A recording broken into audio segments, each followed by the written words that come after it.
hace unos 24 años o algo así. Bueno, una persona me habló del Señor. Ya, llegó. Bueno, el punto voy a tratar de sintetizarlo. A ver. Mi hermana fue a un matrimonio cristiano. Y entonces fue a un matrimonio cristiano. El matrimonio cristiano les impactó. Y cuando salieron del matrimonio cristiano hablaron con un amigo, un pariente de ellos, o sea, de mi cuñado, y le dijeron: queremos que nos cuentes un poquito de Dios, que nos hables de Dios. Entonces yo fui, me invitaron ellos, me dijeron: ¿quieres ir? Vamos a almorzar con él y él va a charlarnos de cristianismo. Yo dije: no, qué pereza eso, los cristianos, eso no. Yo soy católico, apostólico y romano, y que es católico no sé, ni apostólico menos y romano menos, pero yo soy católico, apostólico y romano. Y total, yo fui a ese almuerzo y yo dije: yo voy, pero yo no voy a estar allí, yo me voy a estar en otro lugar mientras ustedes hablan con él. Cuando empezó la charla, fue algo sobrenatural, entonces yo dije: yo quiero ir. Entonces yo fui y me senté, y ese día él empezó a hablar y hablar y hablar y hablar y hablar y hablar, y en ese momento yo dije: yo quiero eso, yo anhelo eso, yo lo quiero. Entonces, ¡chac!, entregué mi vida al Señor. Bueno, ¿qué pasó? Yo salí de allí y Satanás me estaba esperando en la puerta. Satanás me estaba esperando en la puerta. Entonces yo, el viernes siguiente, me llamaron los amigotes, y los amigotes me dijeron: ven que traemos una pachanga y una fiesta, y como son los amigotes. Y entonces yo dije: no, yo no voy a ir, pero como que cedía la cosa, y ese día fue viernes, sábado y domingo.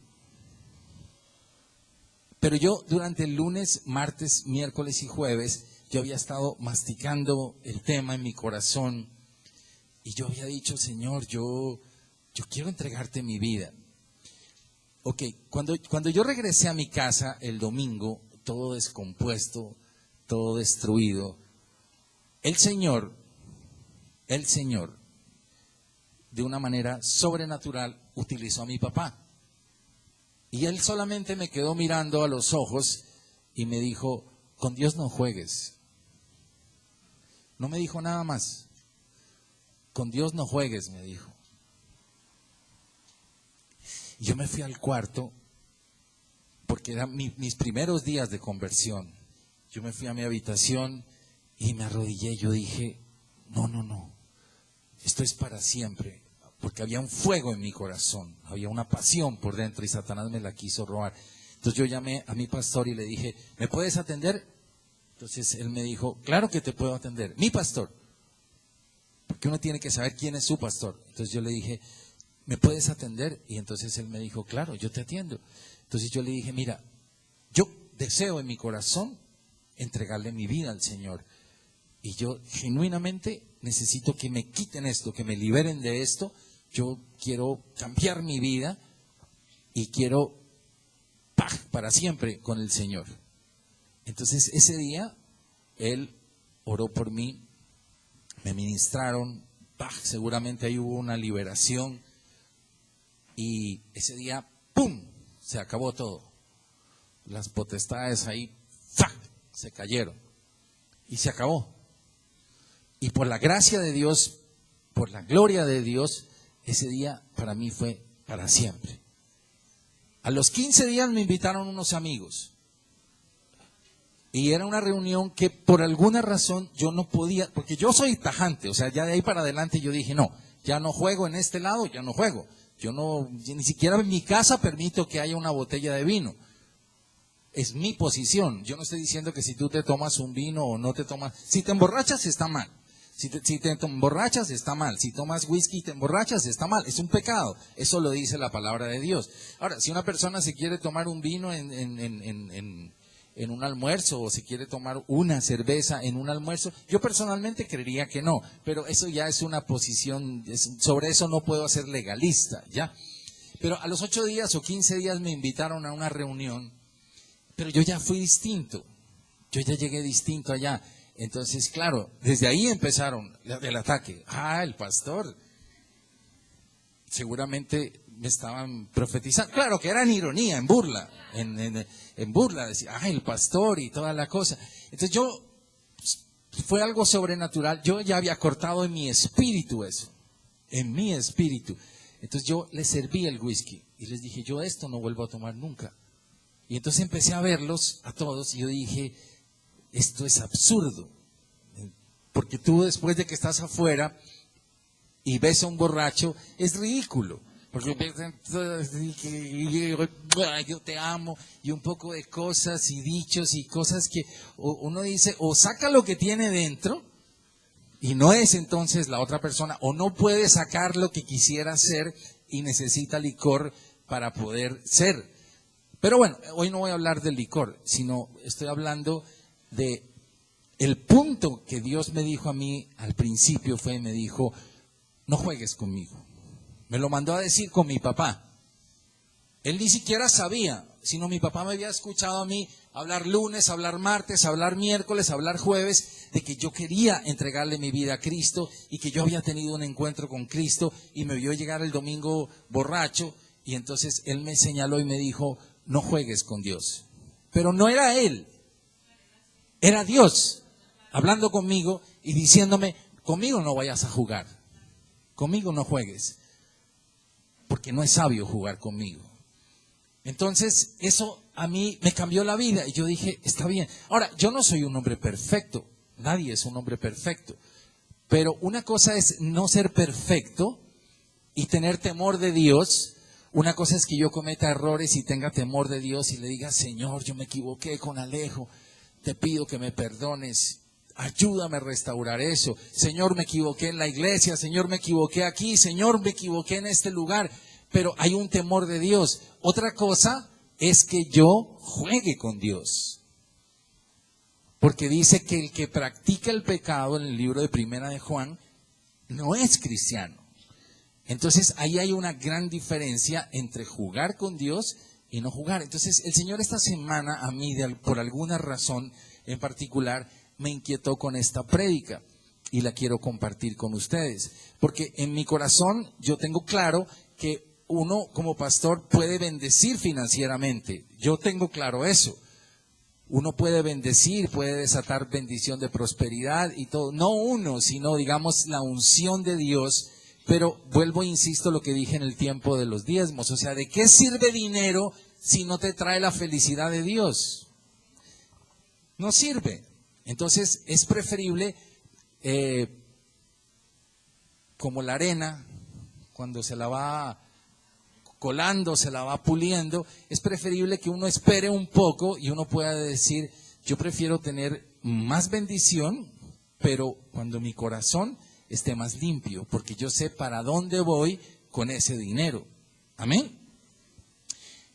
En el libro de Nahum es un profeta que no se predica mucho.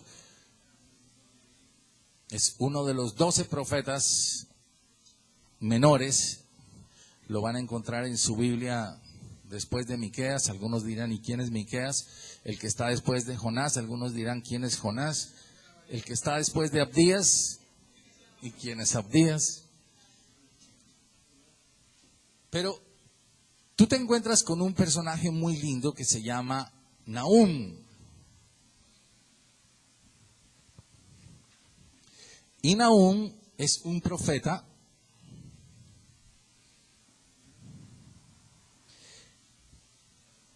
lo voy a poner en contexto. O sea, había una ciudad que se llamaba Nínive. Ustedes la conocen. Nínive. Nínive era la capital del imperio asirio. Nínive era una ciudad muy poderosa. Era una fortaleza, era un imperio. ¿Estamos? Nínive era una fortaleza muy grande, era muy poderosa, quedaba un poquito al norte de Babilonia. Y Babilonia es la ciudad típica, el prototipo de lo que significa el mundo, el sistema mundano, la rebeldía, lo que se opone y lo que se enfrenta a Dios. Esta ciudad fue fundada por Nimrod, que fue el mismo fundador que fundó a Babilonia. Entonces, ambas tenían el mismo espíritu. La diferencia es que Nínive se caracterizaba por ser mala, cruel.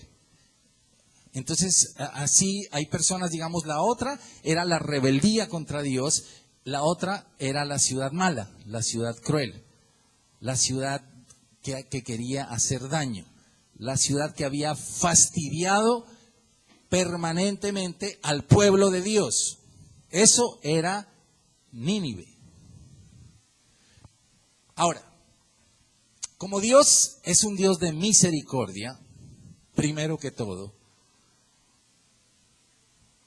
Dios, esto es un poco complicado de entender, pero es así. Dios no tiene amor.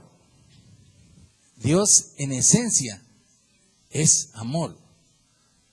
Dios no tiene ira tampoco, pero Dios en esencia también es ira. Uno solamente quisiera escuchar la parte de que Dios es amor, pero no, Dios también es ira. Dios es amor, pero Dios es ira. Y voy a tratar al final de explicar, y lo vas a entender en el espíritu, por qué Dios también es ira. Ahora, en su misericordia, Dios envía a un profeta. Y ese profeta se llama Jonás. Y le dice: Jonás, ve al pueblo de Nínive y háblales de mí y diles que se conviertan. Jonás, la verdad, no quería. Yo algún día cuando prediqué Jonás, les dije que una de las cosas, era un pueblo maldadoso, con una mente retorcida y que le gustaba hacer el daño y hacer el mal. De hecho, dicen los historiadores que les cortaban el pellejo a los prisioneros y con ese pellejo forraban las columnas de sus templos y las columnas de su ciudad. Entonces, era actos repugnantes, actos de maldad, actos llevados al límite. Pero la misericordia de Dios, no importa qué tan malo sea una persona, Él se acerca y lo toca y le dice: es tiempo que te arrepientas y es tiempo que no juegues con Dios, que sea un genuino y verdadero arrepentimiento. Ok, Jonás fue a Nínive, habló con Nínive y Nínive aparentemente se arrepintió. Por eso la ciudad no fue destruida. Y por eso Jonás se quedó parado después de que él se fue en una montañita y dijo: voy a esperar que caigan el juicio de Dios. Y él dijo: va a venir el juicio de Dios. Y Jonás se quedó ahí 1 hora, 2 horas, 3 horas, 4 horas, 10 horas y total no llegó el juicio de Dios. Porque la ciudad se había arrepentido. Pero un poco lo que yo siento en el corazón es que el arrepentimiento de Nínive no fue genuino ni fue verdadero.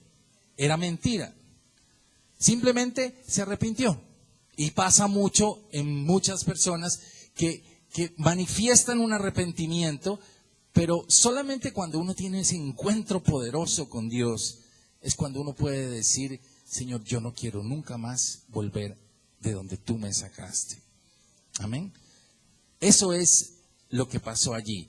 Entonces, seguramente ellos al poco tiempo regresaron a sus prácticas y seguramente no fueron capaces de transmitirle a su generación siguiente: miren, nosotros estábamos perdidos, el Señor nos rescató, Él nos sacó de aquí y ahora ustedes deben caminar el mismo camino que nosotros caminamos.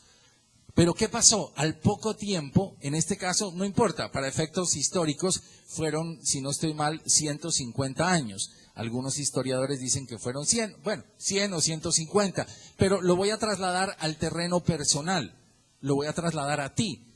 Pueden ser 15 años, pueden ser 15 minutos, pueden ser 15 días, pueden ser 15 meses. Una persona puede venir aquí y decir, yo quiero cambiar mi vida, yo quiero realmente dar un giro, quiero que el Espíritu tome mi vida y quiero que haya un genuino arrepentimiento en mi vida. Pero puede ser que a los 15 minutos, puede ser que a los 15 días, puede ser que a los 15 meses o a los 15 años la persona vuelva y recaiga en esa misma conducta. Lo cual indica que realmente no hubo un genuino arrepentimiento. Insisto, una cosa es perfección, otra cosa es arrepentimiento. Es decir, si un día, por ejemplo, una persona viene aquí y dice, yo era narcotraficante y yo participé en estas masacres y yo estuve en esto, y esa persona se presenta delante de Dios y le dice, Señor, perdóname, es lo mismo que tu pecado. Es igual que mi pecado, no es diferente. Él simplemente ve la capacidad de esa persona de llegar al frente de Dios y decirle, te pido que me perdones y te pido que me saques. Ahora, si tú después de 15 días o 15 meses lo vuelves a ver a él en el mismo en el mismo proceso de narcotráfico, obviamente tú vas a decir, realmente no hubo arrepentimiento. Entonces ahí fue un poco lo que el Señor me mandó a decir a mí esa vez. Me dijo, conmigo no juegues, conmigo no juegues. Entonces es la segunda parte de la prédica y aquí entra Nahum. Y Nahum es un profeta que tiene una misión de parte de Dios. Esta era la segunda parte. La primera fue la de misericordia, la que llevó Jonás. La segunda era la de Nínive. Y entonces el Señor dijo, tu corazón está dañado, yo sé que no hay arrepentimiento. Por lo tanto, ahora traigo sobre tu vida juicio. Y se acabó. Ya no hay. Esta no es la segunda parte, esta no es la parte de que te estoy llamando a decir, cambien, arrepiéntanse, sino esta es mi segunda parte que se llama juicio, que se llama ira de Dios. Amén. Encontré una definición en arrepentimiento que me gustó, la encontré en un diccionario de temas bíblicos, que dice lo siguiente: ¿qué es arrepentimiento? ¿Qué es arrepentimiento? El arrepentimiento es un cambio de idea que conduce a un cambio de acción. Es un cambio de idea que conduce a un cambio de acción. Cuando yo realmente me arrepiento, yo por ejemplo dije, yo no quiero volver a tomar licor, yo no quiero volver a fumar, yo no quiero volver a consumir droga, yo no quiero volver a tener nada que ver con ese mundo oscuro. En mi fuerza no lo puedo hacer, pero en el poder del Espíritu Santo, yo dispongo mi primera parte. Yo le digo, Señor, yo no quiero más esto, yo te pido que me saques de esto, y yo anhelo salir de esto, y tú das los pasos, y el poder del Espíritu Santo en ese momento viene a revestirte y a darte la fuerza sobrenatural para que cualquier persona, o sea, no hay excusa de que alguna persona pueda decir, yo no puedo salir del homosexualismo, yo no puedo salir de la pornografía, yo no puedo salir de cualquiera que sea el pecado. Ningún pecado es justificable delante de Dios, porque Dios dice, yo pongo el poder y yo pongo la fuerza. No es tu fuerza, ni es tu poder, sino soy yo pero tú me lo dices, y tú actúas, y tú das el paso que realmente se vea. Dice la segunda parte, involucra un alejamiento sincero del pecado, involucra un sincero alejamiento del pecado para servir a Dios, e incluye tristeza por el pecado y su confesión. Entonces, cuando tú, después de que sientes eso en tu corazón y te pones a revisar, yo digo, qué tristeza lo que hice, qué tristeza el daño que causé. Yo lo miré para mi propia vida, yo dije, he causado mucho daño, he causado mucha tristeza, yo he hecho muchos incendios. No es el narcotraficante ni el otro, sino soy yo. Yo, cada uno. Yo he hecho mucho daño. He prendido bosques. Y cuando tú prendes un bosque no sabes dónde vaya a terminar eso. En cada incendio que uno hace, uno destruye vidas, destruye familias, destruye hijos, destruye generaciones. Y eso ya es imparable hasta que pueda llegar la mano de Dios y decir, ok, yo te perdono. Es algo sobrenatural. Es algo sobrenatural. Dice que esto tiene que causar una tristeza en el corazón de uno. Cuando hay personas que pasan a dar un testimonio acá adelante o en cualquier parte, no aquí, sino en cualquier iglesia, y el testimonio es más como jactarse de lo que era antes, entonces uno dice, eso no es tristeza. Yo era un don Juan, yo andaba con, yo tenía esto, entonces en el fondo está como queriendo jactarse y mostrar que eso es una vergüenza. Decir yo tenía dos mujeres, eso es una vergüenza. No es nada de que alzar la cabeza y presentarlo como si fuera algo. Debe causarle a uno tristeza. Yo tuve esto, yo dañé a una persona, yo dañé a una mujer, yo destruí una familia, yo destruí esto. Eso debe causarle a uno dolor y tristeza en el corazón. Allí empieza uno a saber si realmente hay arrepentimiento o simplemente es una obra de teatro. Pero el que está parado al otro lado es Dios. Jonás vio una parte. Él cumplió su misión, les dijo arrepiéntanse. Ellos hicieron lo que tenían que hacer. Jonás desaparece de la escena. Después Dios prepara un Nahum y le dice, ahora vas tú. Pero ya la comisión es diferente. Ahora ya no es así. Ahora van a jugar como yo dije que va a ser. Va a ser a mi estilo.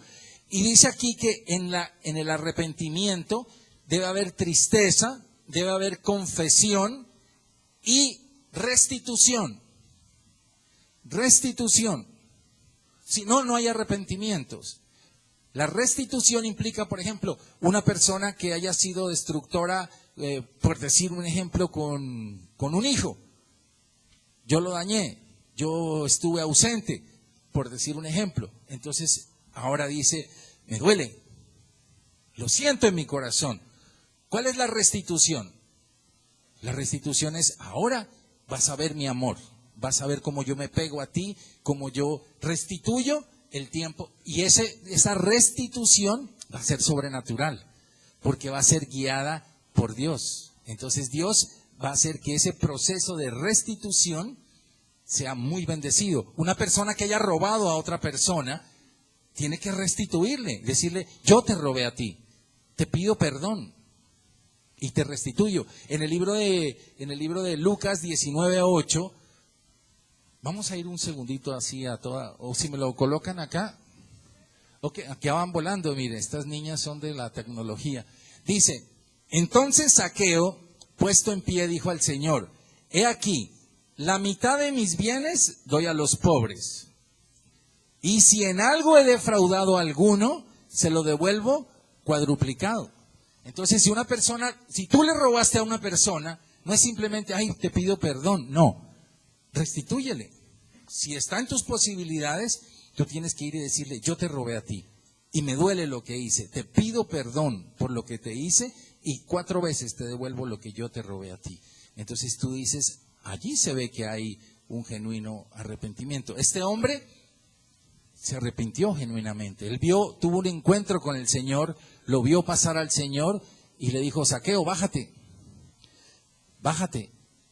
y te voy a hablar. Apenas habló con Dios, él ya entendió, dijo, yo quiero cambiar mi vida, quiero restituir. Si tu problema ha sido matrimonial, entonces tú dices, yo destruí a mi esposa, ahora tengo que restituirle a mi esposa. Y la restitución implica eso.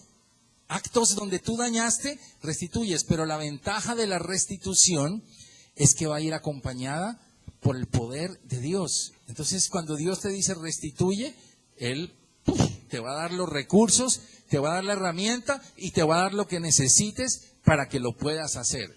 Y eso quede realmente restituido.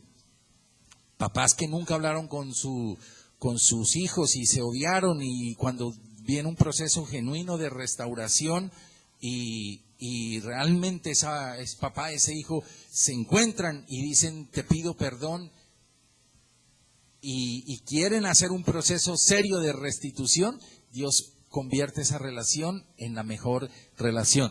Viene una película que la quiero ver primero, ¿cómo es que se llama? La del muchacho, o sea, él odió a su papá, llegó un punto donde lo odió porque el papá lo empezó a dañar,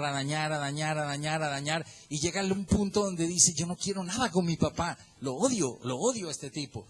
Y entonces ellos finalmente, el papá un día tiene un encuentro con Dios, un encuentro de estos que estoy hablando, un encuentro que le dijo, no juegues conmigo. Y el papá se encuentra realmente con Dios y después viene un proceso de restitución sobrenatural, y al final el hijo, y eso entiendo que sucedió en la vida real, al final el hijo le dice, yo quiero ser como tu papá.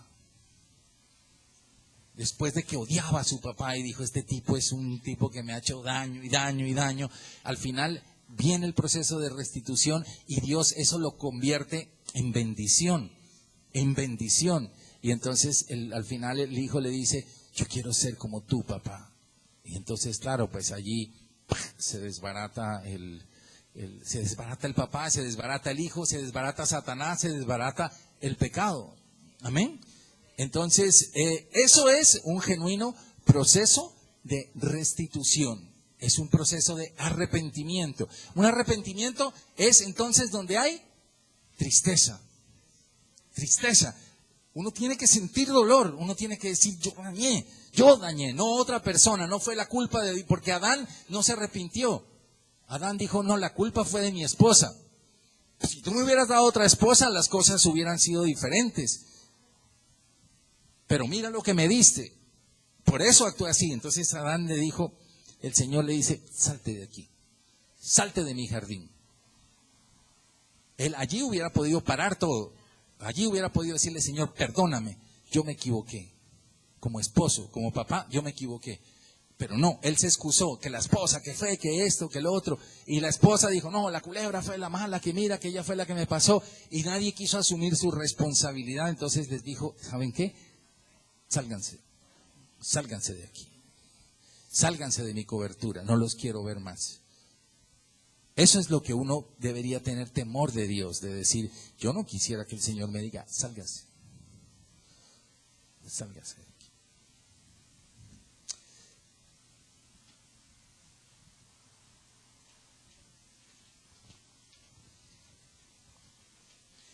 En el libro de Mateo 12:45, cuando los procesos no son genuinos, dice, esto es palabra de Dios lo que te estoy hablando hoy. Dice que entonces va y toma consigo otros 7 espíritus peores que él, y entrados moran allí, y el postrer estado de aquel hombre viene a ser peor que el primero, así también acontecerá a esta mala generación. Cuando el proceso no es genuino y la gente alegremente va diciendo, yo me arrepiento, yo pido perdón y es mentira, entonces dice, Satanás va, trae otros 7 peores que el que estaba antes, y los 7 peores allí sí lo acaban de desbaratar y de dañar y de destruir. ¿Ok?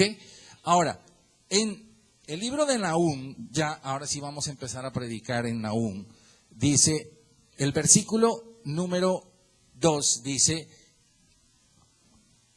¿cómo lo define Dios? ¿Qué dice? Jehová es, Jehová es, Jehová es. Está definiéndolo allí. Él mismo está definiendo. La palabra está definiendo. Dice el versículo 2, Nahum 1:2 dice, Jehová es Dios celoso. Celoso. Ajá. ¿Qué querrá decir celoso? Celoso es que no acepta deslealtad. Celoso es que él dice, esto es mío y esto no lo comparto con otras personas. Dios es celoso de ti, pero un celoso hermoso. A mí me parece rico que Dios diga, yo lo voy a proteger, este es mío. Pero a Dios no le gusta ver que él, su hijo, coquetee con otras cosas, coquetee o se gaste la plata que le da con los amantes. ¿A qué esposo le gustaría? Y eso está retratado en Oseas. La plata que le da para que se la gaste con los amantes, y entonces dice, no, lo que yo te doy es para que sea para mi honra, para mí. Entonces, ese es el Dios celoso que describe aquí. Dice aquí, pero también es vengador. A uno no le gustaría escuchar esto de parte de Dios. O sea, esta predica yo sé que no los va a poner a saltar de aleluya y a decir amén, pero a mí sí me da alegría, porque yo digo, Jehová es celoso, Jehová es vengador, Jehová en el versículo número 3 es tardo para la ira y grande en poder. Es decir, Dios está diciendo, dentro de mi ser, dentro de la esencia de Dios, está la misericordia. Por eso dijo el Señor, yo te mandé a Jonás y tú no le quisiste hacer caso a Jonás, te burlaste de Jonás, te reíste de Jonás y dijiste, nada va a pasar. Entonces, ese es el Dios misericordioso. Este pueblo de Nínive había pisoteado a su propio pueblo, había dañado a su pueblo, pero antes de hacer el juicio, él le dijo, te voy a enviar a Jonás para que Jonás hable contigo y te arrepientas. Ahora, como Jonás habló, el pueblo no se arrepintió genuinamente, regresó a sus andanzas, entonces aquí aparece la otra cara de Dios y le dice, ok, ahora me vas a conocer desde la perspectiva de Nahum, y esta no es tan agradable. Y dice en el versículo 3, que esta tal vez es una parte esencial de la prédica, dice, y no tendrá por inocente al culpable. Anótalo allí porque eso está ahí. Y no tendrá por inocente al culpable. Hasta aquí toleré el tema. En el versículo número 6 del capítulo 1 dice, ¿quién permanecerá delante de su ira? ¿Y quién quedará en pie en ardor de su enojo? Su ira se derrama como fuego y por él se hienden las peñas.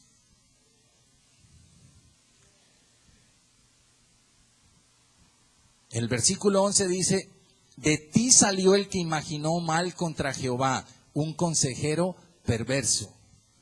Esto es cuando hay personas que es como ese consejero de maldad, diabólico, que viene y te aconseja y te dice, vete en contra de Dios, vete en contra del Señor.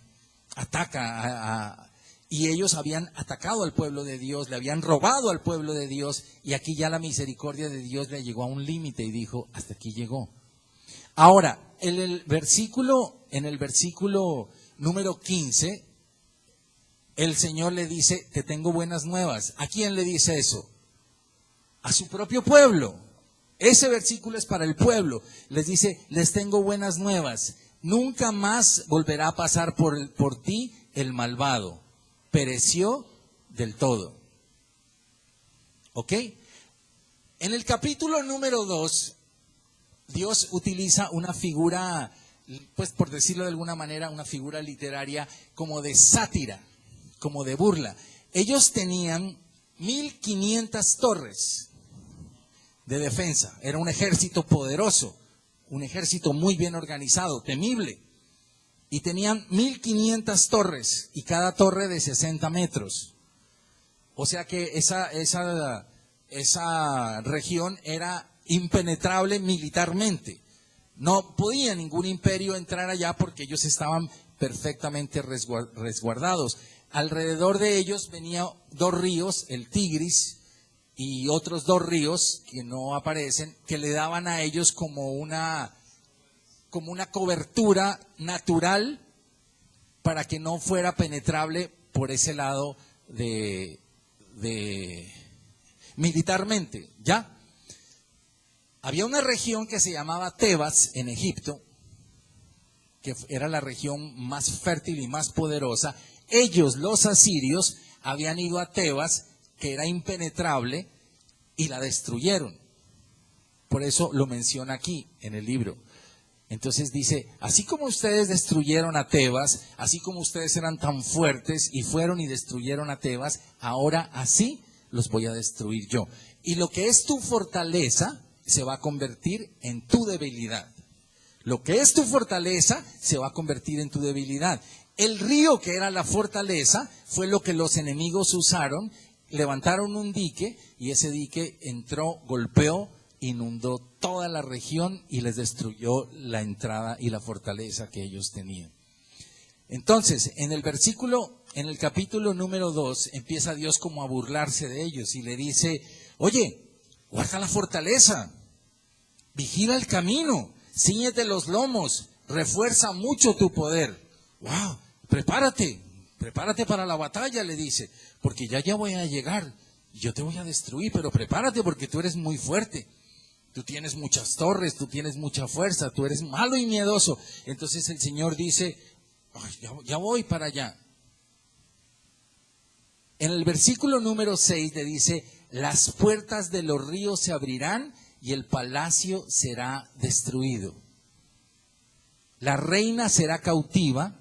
Aquí más que reina, encontré en otra traducción, realmente se refiere más a una diosa, lo que era su diosa. La diosa será cautiva, mandarán que suba y sus criadas la llevarán gimiendo como palomas, golpeándose los pechos. Saquead plata, saquead oro, no hay fin de las riquezas y suntuosidad de toda clase de efectos codiciables. En el versículo número 13 dice, heme aquí contra ti, dice Jehová de los ejércitos. Ahora, esto es terrible, porque llega un punto, digamos, donde la misericordia de Dios en este punto pasa a un punto donde le dice, ahora escúchame, yo soy el que estoy contra ti.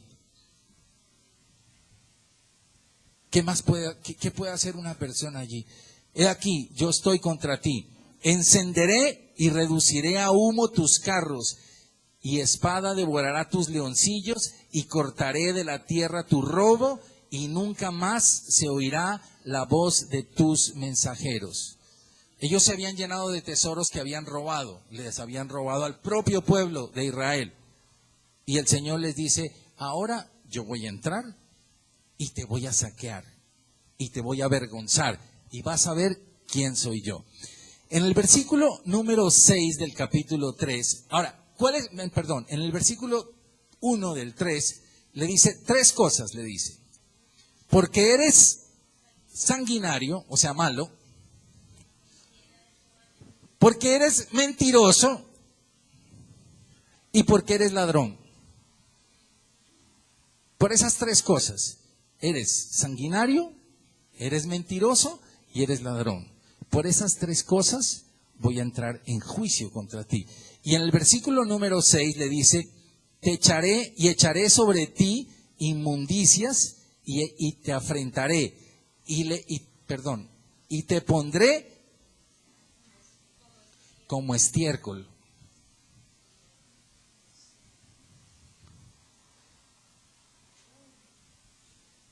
Y termina el libro en el capítulo 3, versículo 19, y le dice, no hay medicina contra tu quebradura, tu herida es incurable, todos los que oigan tu fama batirán las manos sobre ti, porque sabré sobre quién no pasó continuamente tu maldad. Es decir, todas las personas que fueron afectadas, que fueron dañadas, van a decir, ay, gracias Señor,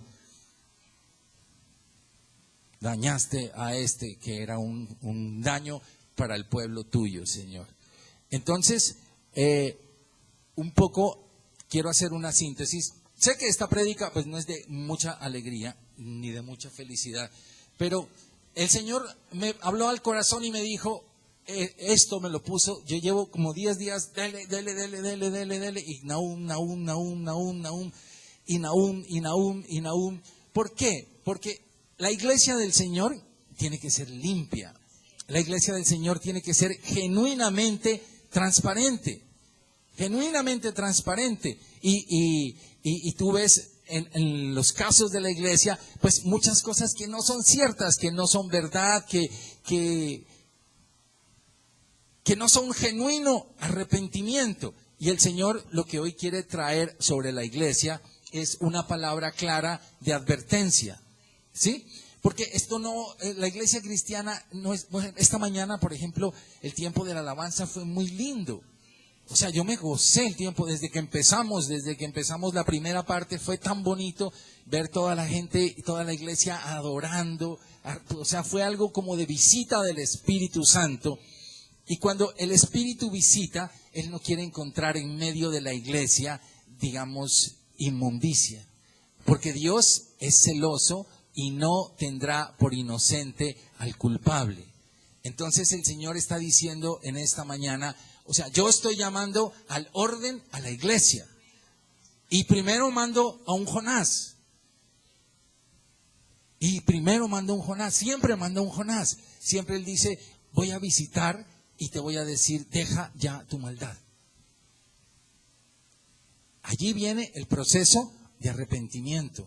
Y cuando una iglesia se arrepiente, entonces viene la tristeza, viene el dolor, viene el sentimiento de decir, no, fue horrible esto, yo lo quiero dejar atrás, necesito el poder de Dios y Dios te va a levantar.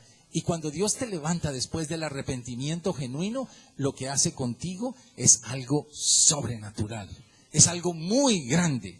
Entonces, ¿qué saca una iglesia con lo que hablábamos al tiempo de los diezmos? ¿Qué saca una iglesia con mucho dinero? ¿Qué saca con decir, están bendecidos y cargados de suciedad y de pecado? ¿Dónde vas a invertir ese dinero? ¿Para qué ese dinero? ¿Acaso la vida es eso? Entonces, Dios dice esta mañana, estoy enviando primero un mensaje de Jonás. Pónganle atención al mensaje de Jonás, porque si no, el siguiente mensaje, este mensaje ya no le dijo, oye, es la segunda vez para que te arrepientas. Ahora, si tú vas al libro de Sofonías, y quiero que vayan conmigo, en el libro de Sofonías, en el capítulo 2, en el versículo 13, ponme atención porque esto es tremendo. En Sofonías, en el capítulo 2, versículo 13 al 15, esto es profecía. Esto es profecía. Esto es cuando una persona le dice a otra persona, oye, si tú sigues en esa actitud, el Señor va a hacer pa. Esto es profecía. Y te voy a mostrar el cumplimiento de esa profecía, porque Dios cuando promete algo, también lo cumple. En Nahum, en la nueva traducción, en Sofonías, 2:13, en la nueva traducción viviente dice, está hablándole a Nínive y le dice, con su puño. Ahí está la nueva traducción. Ok, gracias. 2:13 dice, con su puño el Señor golpeará a las tierras del norte y así destruirá a la tierra de Asiria. ¿Ya tengo ahí? Ok, la están leyendo allí. Hará de Nínive, su capital, una tierra desolada y baldía, reseca como un desierto. ¿Qué era Nínive? Nínive era la fuente de la riqueza. Era como quien dice ir a Miami, pues por decirlo en tiempos de hoy. O sea, el poderío hecho realidad, las cosas lujosas, las cosas finas. Y dice, la orgullosa ciudad vendrá a ser pastizal para los rebaños y manadas. Allí se instalará y vivirá toda clase de animales salvajes. El búho del desierto y la lechuza blanca se posarán sobre las columnas destruidas y sus reclamos oirán por las ventanas rotas. Los escombros taparán todas las puertas y los revestimientos de cedro quedarán a la intemperie. Esta es la ruidosa ciudad que un día fue tan segura. ¿Dónde está tu orgullo? ¿Dónde está tu orgullo? Es como diciendo el Señor, te voy a mostrar quién soy yo. Yo soy la más grande, se jactaba. No hay otra ciudad que se compare conmigo. Sin embargo, Ahora, miren la ruina en la que se convirtió, un refugio de animales salvajes. Todo el que pase por allí se reirá con desdén y sacudirá su puño en señal de desafío, como diciéndole, y Nínive no existe hoy, esa ciudad no existe, se borró literalmente del mapa. Y esta profecía se cumplió en Ezequiel 32:22, en Ezequiel 32:22, en la Reina Valera, dice, esto ya es lo que pasó después. Antes fue cuando le dijo, ten cuidado de jugar con Dios. No te metas a jugar con Dios porque esto no es de chiste. Te mandé un profeta, lo despreciaste, ahora viene juicio. Y en Ezequiel 32:22 dice, allí está Asiria con toda su multitud. En derredor de él están sus sepulcros. Todos ellos cayeron muertos a espada. Sus sepulcros fueron puestos a los lados de la fosa y su gente está por los alrededores de su sepulcro. Todos ellos cayeron muertos a espada, los cuales sembraron el terror en la tierra de los vivientes. Amén.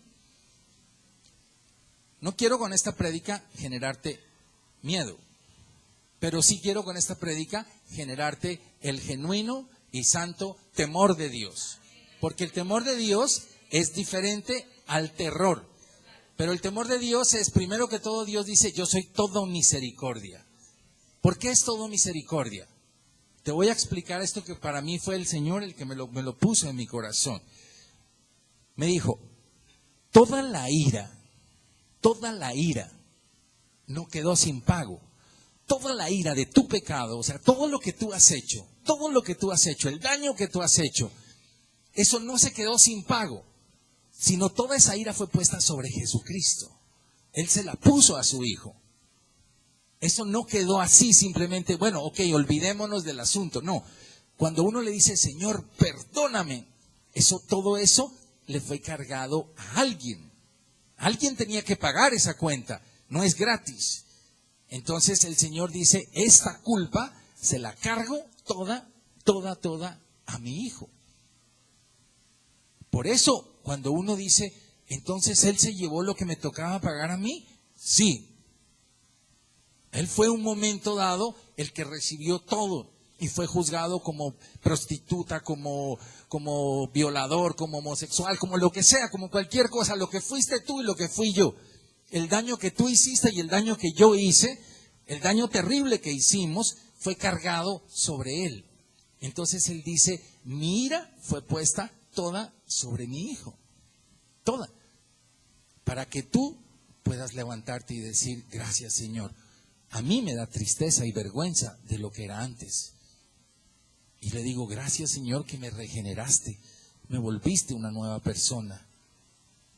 Gracias porque no soy esa criatura horrible que era antes, sino ahora soy una nueva criatura para ti.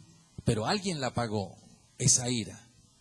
Entonces cuando alguien dice, yo no quiero tu perdón, no quiero tu Jesucristo, entonces el Señor le dice, entonces también recibe mi ira. Porque alguien la tiene que pagar. Alguien la tiene que pagar. No es así, no es simplemente que no. O lo haces o no lo haces. Amén. Entonces una iglesia santa es una iglesia que entiende el valor del sacrificio de la cruz y que puede decir, Señor, wow, todo el daño que yo hice. Tú no te imaginas el daño que tú has hecho. ¿Cuántas personas en el camino tuyo han quedado dañadas? ¿Cuántas personas han quedado destruidas?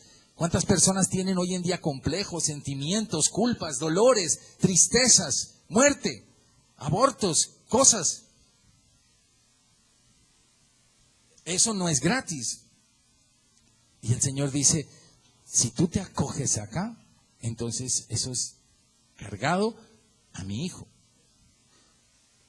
Y cuando Él lo carga, entonces Él te dice, ya, tú descárgate de eso, yo me cargo este problema. Y uno puede caminar libre y decir, gracias Señor, gracias Señor. Pero no es una iglesia que juega, No es una iglesia que hoy dice sí y mañana dice no y está jugando que una cosa a otra, porque entonces dice el Señor, o escoges Jonás o escoges Nahum. Pero no tengo posiciones intermedias. Y me da tristeza ver muchas familias que están caminando y jugando y jugando y jugando y jugando, y entonces el Señor dice, no, un momento, pongamos esto en orden, porque es una iglesia bendecida, es una iglesia para crecer, para que tu familia sea muy bendecida, para que tu futuro sea muy bendecido. Yo pensaba, por ejemplo, yo le hice esa pregunta ayer a mi esposa, le dije, ¿dónde está Judas? ¿Dónde está Judas? ¿Dónde está Judas? Normalmente uno en las cosas bíblicas uno no puede decir quién es cristiano y quién no es cristiano. Normalmente, aunque la Biblia dice que por los frutos se conocerán. Pero normalmente para uno es difícil decir tú no eres creyente o tú sí eres creyente. Es un juicio muy difícil. Pero la Biblia sí dice que Judas fue un hombre de perdición, ahí lo dice abiertamente. O sea, de Judas no hay duda que está en el infierno. De Judas debe haber un sufrimiento ahorita horrible por 30 monedas de plata. ¿Dónde están las 30 monedas de plata? ¿Dónde están?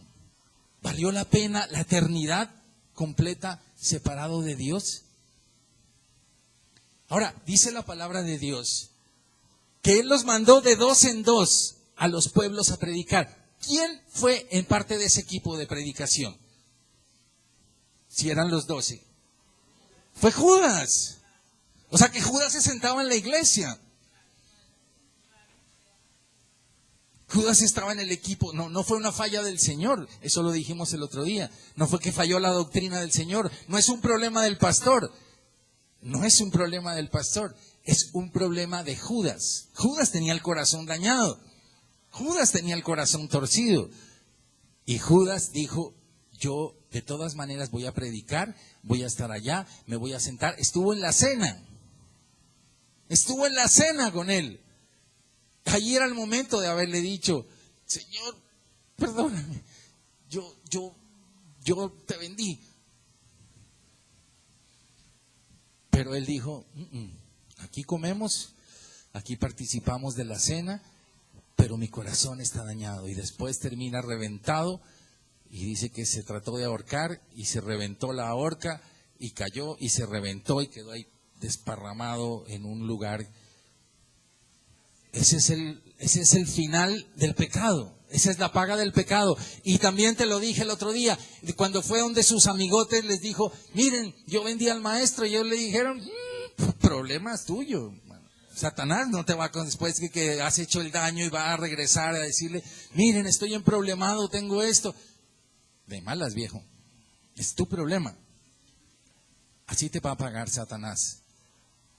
Pero la misericordia de Dios es hermosa, es grande. Y es poderosa. Entonces, yo hoy quiero animar a la iglesia. Bueno, animar a la iglesia. Todos están. Quiero animar a la iglesia a que entiendas lo hermoso cuando uno puede decir, Señor, gracias. Gracias, Señor. Para mí el refresco fue un día, y es bueno que alguien te lo diga, no juegues con Dios. Punto. Es bueno que alguien te lo diga. Eso es valiente, eso es chévere. A mí mi papá fue el instrumento.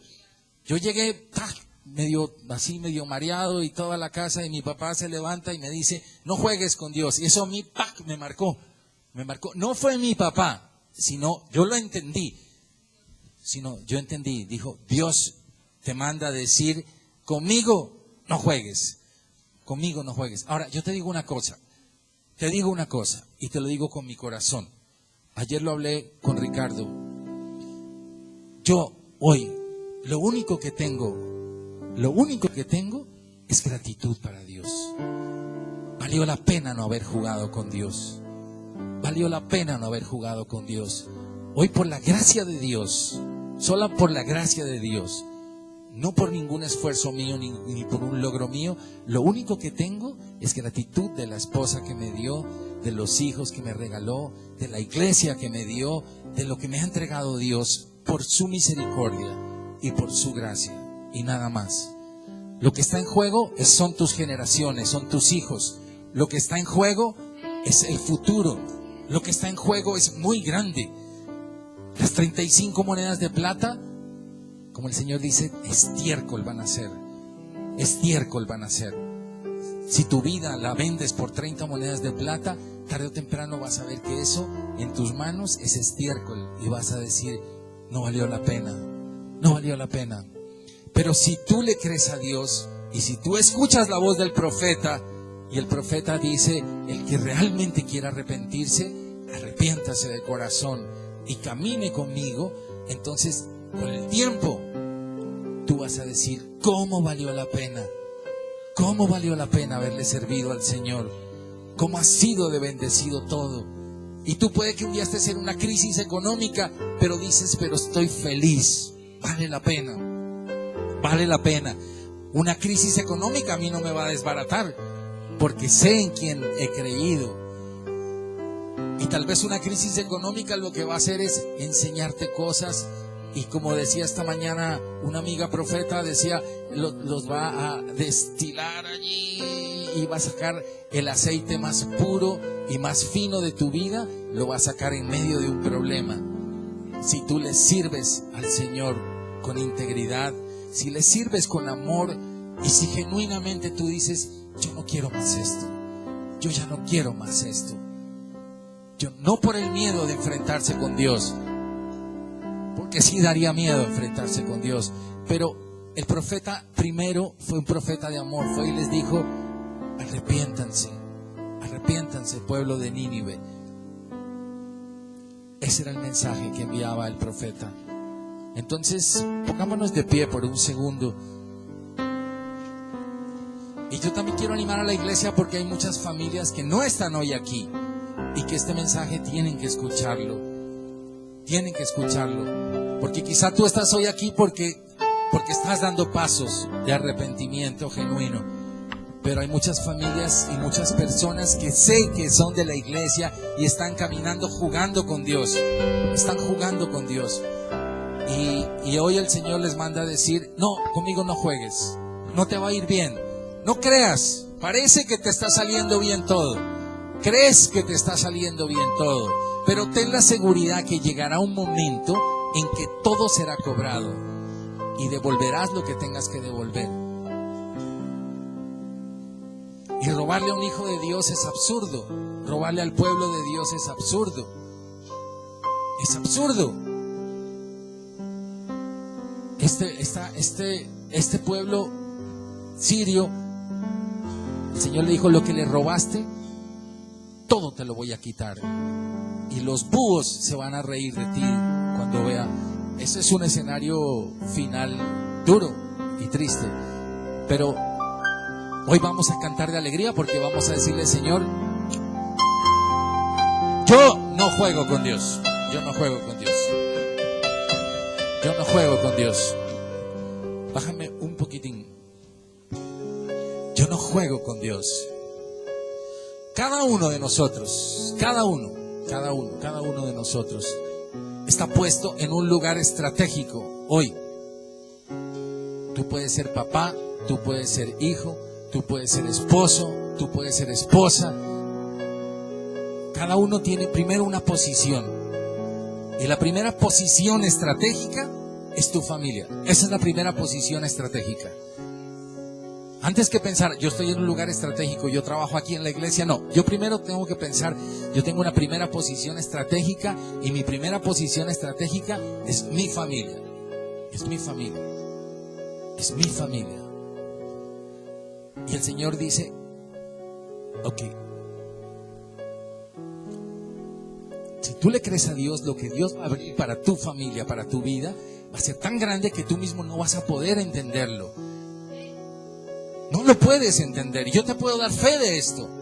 Yo te puedo dar fe de esto. Porque yo puedo decir, Señor, pero tú te has pasado conmigo.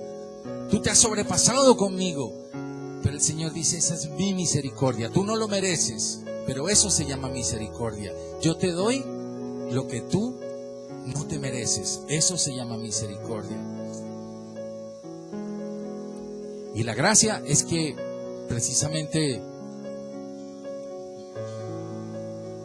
no me da lo que me merezco, porque si me diera lo que me merezco, aquí no quedaría ninguno de nosotros parados. Nadie quedaría aquí parado, todos cortados de una sola vez. Pero está la gracia de Dios operando, la gracia de Dios operando. Entonces hoy el Señor te dice, si en tu corazón hoy hay algo genuino, el Señor te dice hoy, arrepiéntete de verdad. Arrepiéntete como dice la palabra, frutos dignos de arrepentimiento. El arrepentimiento debe mostrar un fruto. Debe mostrar un fruto. Si no hay un fruto, uno dice, es mentira, no hay arrepentimiento. Es mentira, no hay arrepentimiento. Y tú tienes que decir, ok, yo tengo que sacar cosas de mi corazón.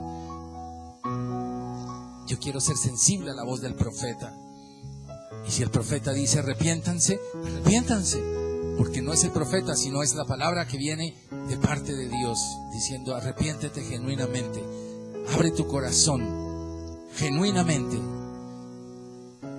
Porque con ellos dejé pasar 150 años. Pero tú no sabes, contigo de pronto dice, hoy es el día que póngole punto final a esto y se acabó. O puede ser en 15 días, o puede ser en 15 meses. Pero el punto es que con Dios no vas a jugar. No vas a jugar con Dios. Con Dios no vas a jugar. Con Dios no vas a jugar. Señor, gracias por esta enseñanza. Yo te pido que esta enseñanza se mastique, Señor, en la iglesia esta semana. Se mastique, Señor. Se mastique, Señor. Y que oro, Señor, para que fruto de esta enseñanza florezca, Señor. Florezca, Señor, como un jardín hermoso toda tu iglesia, Señor.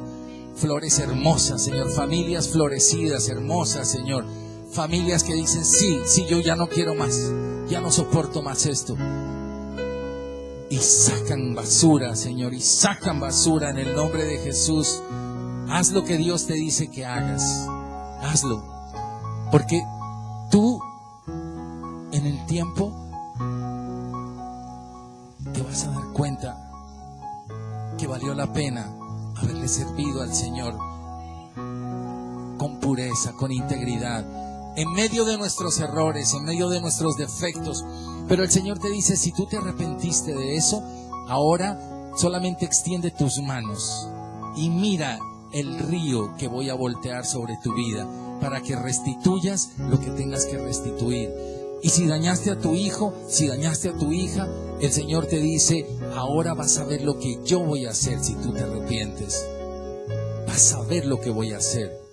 Vas a ver cómo voy a voltear eso. Hasta que esa película me llamó mucho la atención, hasta que el hijo le dice, yo quiero ser como tú, papá. Yo quiero ser como tú, papá. ¿Por qué? Porque tú te pareces a él.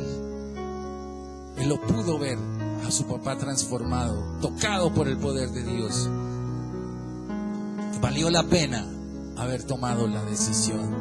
Valió la pena. Si tú dañaste a tu esposa, arrepiéntete hoy. Y dile, Señor, 4 veces la restituiré.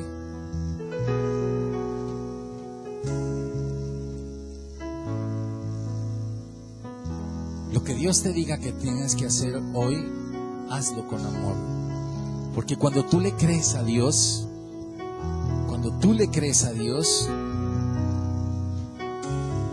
entonces esa fe se activa. Y Dios hace una obra grandísima allí. Y tú te vas a gozar y te vas a sorprender y vas a decir, Señor, yo no me merecía esto. Y Él te va a decir, no te lo merecías. Pero como lo leímos al principio en Deuteronomio 7, vas a comer sin escasez. Vas a comer en abundancia. Vas a entrar a tierras que el Señor te va a abrir. Vas a entrar a lugares que tú no creías que podías pisar. Y el Señor te va a decir, ¿por qué? Porque tú me creíste a mí. Porque tú me creíste a mí. Como lo dijo tal vez mi hijo Alejo el otro día, si no hay dolor, no hay arrepentimiento. Tiene que dolerte. Y tiene que moverte el corazón y decir, uy, esto me cuesta, Señor. pero te va a costar y te va a doler, pero tú vas a decir, duele, pero lo hago, porque el Señor me mandó a hacerlo. Amén. Gracias, Señor. Yo bendigo tu iglesia, Señor. En el nombre de Jesús, declaro que ninguna retaliación en contra de ninguno de los miembros de la iglesia se levanta ahora en el nombre de Jesús. En el nombre de Jesús. Declaro que hay bendición, Señor, en el nombre de Jesús. Declaro que hay arrepentimientos genuinos esta mañana, en el nombre de Jesús. Declaro que tú, Señor, estás visitando ahora a cada persona, Señor. Estás visitando ahora, Señor. Estás mostrando y revelando cosas oscuras que hay aquí en la iglesia, Señor. Y le estás diciendo a la persona, a cada persona, Señor, le estás diciendo, este es el día en que puedes cambiar tu historia. Este es el día en que puedes cambiar tu historia. Este es el día en que puedes recibir mi bendición. O este es el día en que te puedo decir, entonces levantaré mi puño contra ti. Pero el Señor te dice, más bien que sea la primera, que puedas decir, yo quiero, Señor, yo lo anhelo, Señor. Yo anhelo tu bendición. Anhelo, Señor, tu bendición. Anhelo, Señor, tu bendición. Anhelo, Señor, tu bendición. Gracias, Señor.